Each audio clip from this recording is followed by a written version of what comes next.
Our coverage tonight with the story you saw first on 2. We're learning more about an agreement between a Canadian port authority and the owner of a former power plant in the Niagara County town of Somerset. Now, this agreement will study a new international port between the United States and Canada, and it could mean a whole lot of new jobs. 2 News' Nate Benson talked with officials from Hamilton, Ontario and Niagara County today. And Nate, what'd you find out? Yeah, Scott and Mary Alice, it was a beautiful day in Niagara County. I learned how much these ferries could transport each day and when that service might begin.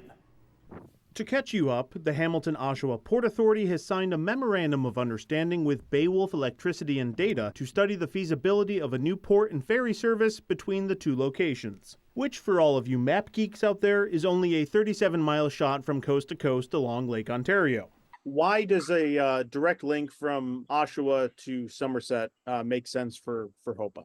A few reasons. One is because it's outside of the locks, it could actually be a year-round service. The other reason, according to HOPA President and CEO Ian Hamilton, the increased border congestion, problems and challenges with driver shortages, all of these things suggest that we can probably build a better mousetrap. Hamilton says that the ferry they're considering for the service could transport between 100 and 125 truckloads.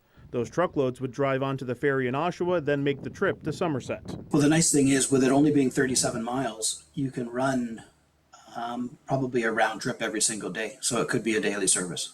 All right, pull out your pencils, math wizards. If each ferry can hold 125 trucks and one ferry arrives each day, that's a grand total of 45,625 trucks not sitting at the bridges in a given year, waiting to get through the border crossings. But one thing you'll notice about the old power plant if you wander past it on Route 18 in Somerset is that the rails are gone. While the basic infrastructure for a rail system still exists in Somerset, the actual rail lines themselves were taken out when the plant shut down several years ago. Niagara County Legislature Chairman Rebecca Widdish says plans are still very early, but right now the plan is to be utilizing trucks to move the goods once they're off of the ships, but with the possibility, because the rail system is there, to bring that in the future. Widdish emphasized that a lot of questions need to be answered and says that there will be public engagement and traffic studies conducted. But her initial reaction to the plan is that a lot of opportunities that will open up there.